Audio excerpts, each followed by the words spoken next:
Hello everyone, it is me Megamaniacs here back for another video. And in today's video, we're going to be taking a look at one of the goofiest LEGO games of all time. One of the LEGO games that I actually see a lot of people talking about, but one that kind of went under the radar for me personally. Yes, this game is the LEGO City Undercover. LEGO City Undercover is one of those games that I never really played too much, I'm not gonna lie.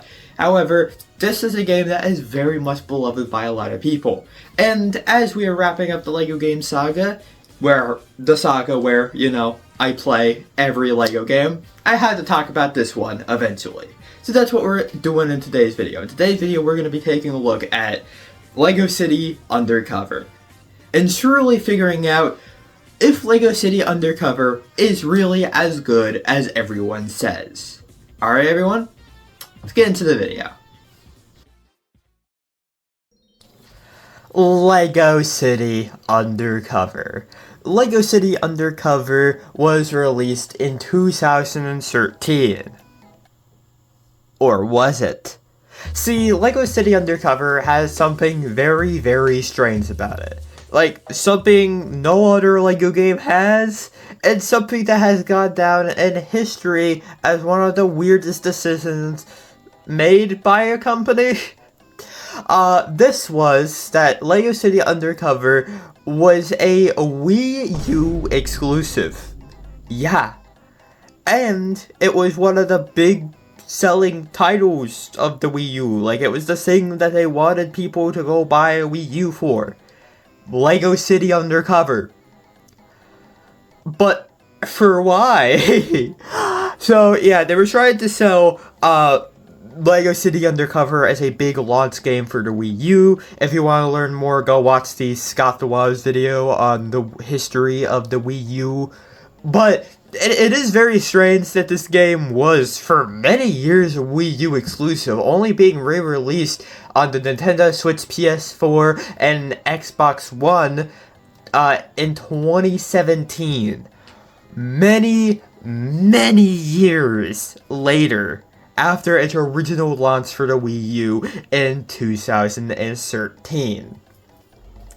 And this is just a weird thing, right? So, like, for most people, or quite a few people who didn't get to play this game until 2017 when it was officially released for everything else. However, I guess for all you, like, 3 people who bought a Wii U, you might have been one of the lucky few to play LEGO City Undercover on launch on the Wii U. And if you are one of those people, congratulations, you are one of a few. Now, sadly, I did not have a Wii U to do this on. I know, it's very, very sad. So I ended up playing on my PS5. Which, like, it's not the greatest system to play this on, I can imagine. But, like, you still got the experience on, like, the more updated, remastered version for the PS5. Now, there is a chance it could be slightly different to the original Wii U release. Far as I know, it isn't, but that is always a possibility. But what about the actual game? Is the actual game good or not?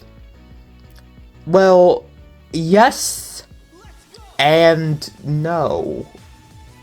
It's complicated, I'll say that.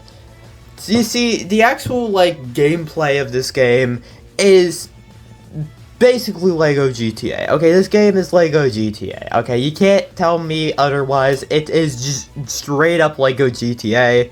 It is extraordinarily similar. The open world is basically the same, like same sort of concept. Speaking of the open world, this game is a fully open world game with a very few linear levels. Actually, it's very weird how the game is structured, because it's like there's a lot of areas in the game to where it's open world and you're just wandering around the world completing little side quests for the main story. But then there are linear levels, like this cave one, power miners. But, like, those are very few and far between, I'm not gonna lie.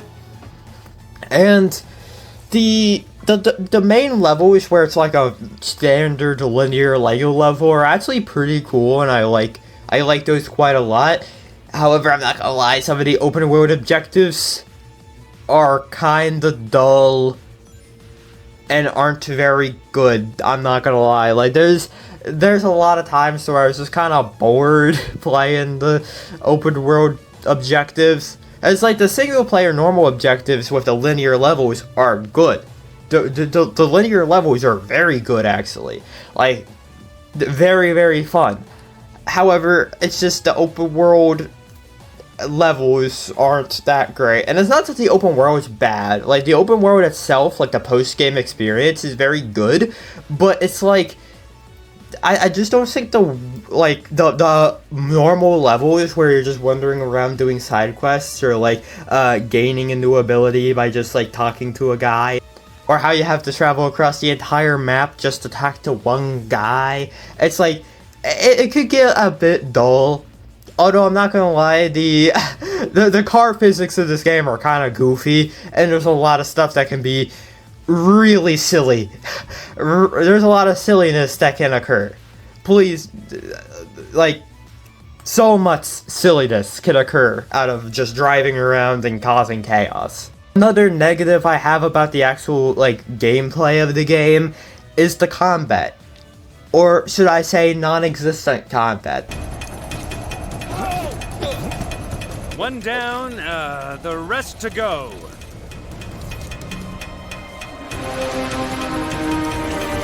There's very non-existent combat in this game. I think it's because, you know, especially in the US, there's a lot of history with police not being so cool. Now, this isn't a political channel, however, that could be why you don't really get, like, a good combat experience in this game. The way you take down every single enemy is you press 2 buttons. You press one button to sweep the guy's legs, and then you press one button to handcuff him. And then he just fades away like he was snapped by Thanos. Like, he just turns to dust. Like, I don't know why they didn't have an animation for that, or why they couldn't have just been on the floor and you could have just left them there. I don't know. But it does kind of feel like Lego was, like, kind of tap dancing around. But, like, come on, you could have made it at least a few more buttons, or having to at least mash the button to take down a guy. But no, like, you press one button, and after the 200th guy you've taken down in the exact same way, you're just kind of like, I kind of want to go play a different game. Like, the combat is not the strong suit of this game. There are so many other games that do combat better.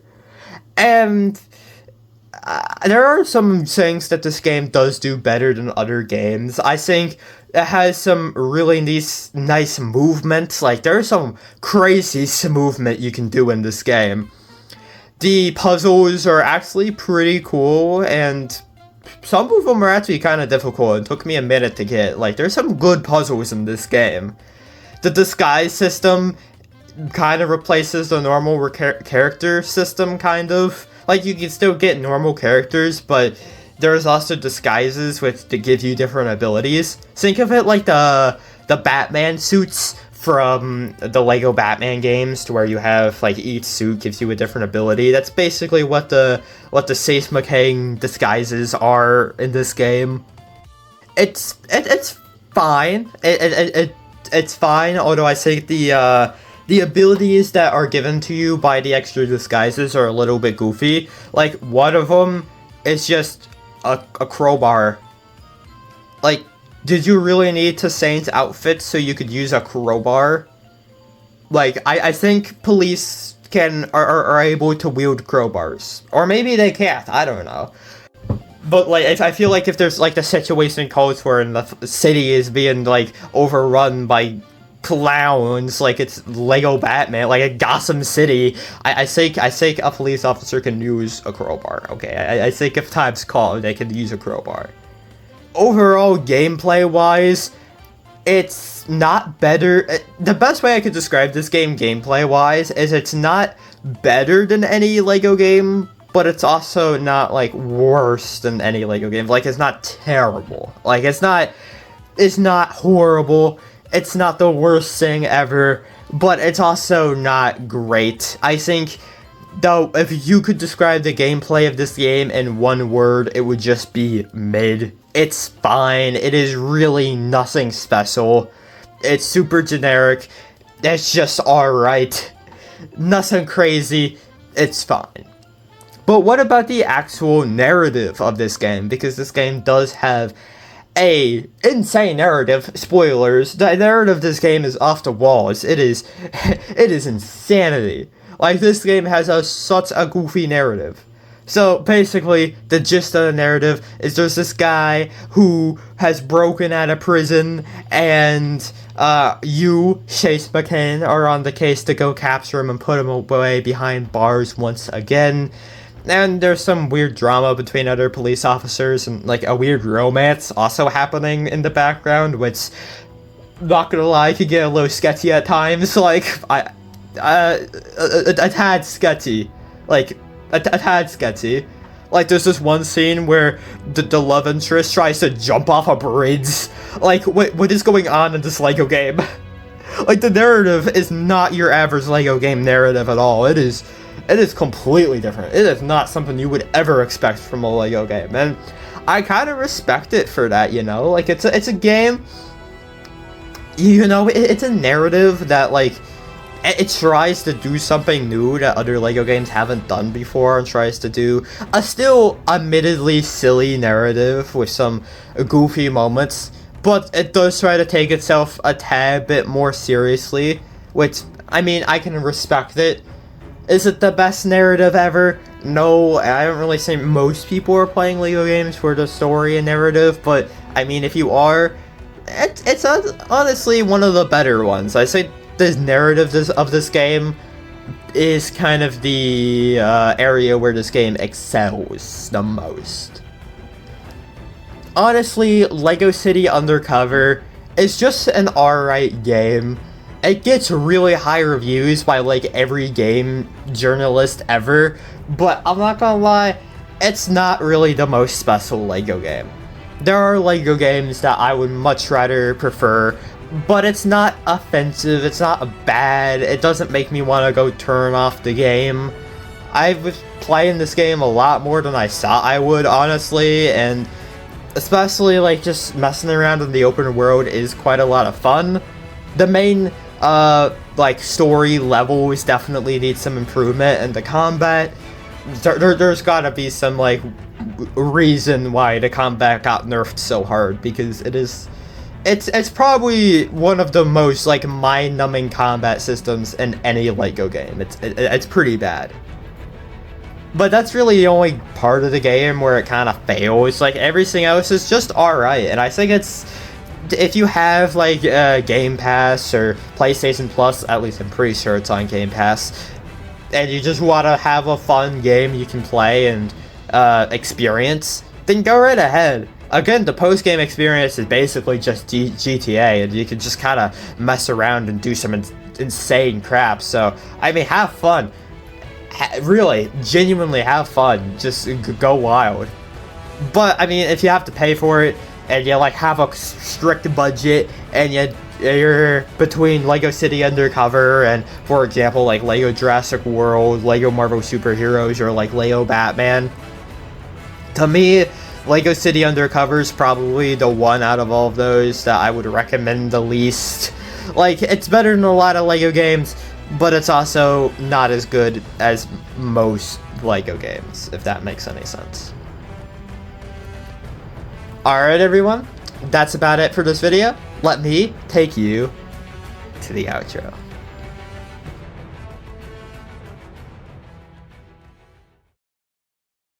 Thank you all so much for watching this video. I know you all are probably freaking out right now because we have a new camera angle. I did just rearrange my entire room, so yeah, I posted about it on Instagram. I rearranged everything. I changed just about everything in this room. And I'm testing out if this is a better camera angle, because obviously the problem with the last camera angle is the fact that I was quite far away from the camera, and the shadows could be really harsh sometimes because I couldn't use natural lighting because I would just dox myself. So, yeah, we're seeing if this camera angle works. I'm still trying to figure it out. Top of my head might get cut off of trying to figure it out. But hopefully it works, and hopefully you all like it. And I don't know, if you guys absolutely hate it and hate my guts for changing it, I might change it back. I don't know. I know I've been being really goofy with the camera angle as of late. I mean, the last video I was recording in a corner, and now I'm recording in front of Jedi Bob. But now we're hopefully we can like settle down for a bit. Next video I have in the works should be coming out really soon. It should be a Rebuild the Galaxy review for the new Lego Star Wars short film that's coming out here. When this is being released, it shouldn't be out yet, but I'll try to get it out hopefully very soon. Okay, I don't want to be late to the party. One final thing, you all might want to go subscribe to my second channel, because very soon I'll be posting a room tour over there where we'll be taking a look at the room. Now that I've changed everything around, it's probably a good time to just take a look and like take in the new room, you know. So that's what we're gonna be doing. That's what we're doing. So yeah, go subscribe to the second channel. It's just called Mega. I don't post on there very frequently, but when I do, it's gonna be some random low quality content. But hey, I mean, if you want news content, if you want to just hear me ramble about random stuff that you may or may not care about, I don't know. I talk about Monkey Kid sometimes. I talk about Lego sometimes. If you want to see me do reviews, I do reviews over there. Kind of reminiscent of the old days. I've been really enjoying those. But yeah, that's about it for this video. See you all next time. Bye bye.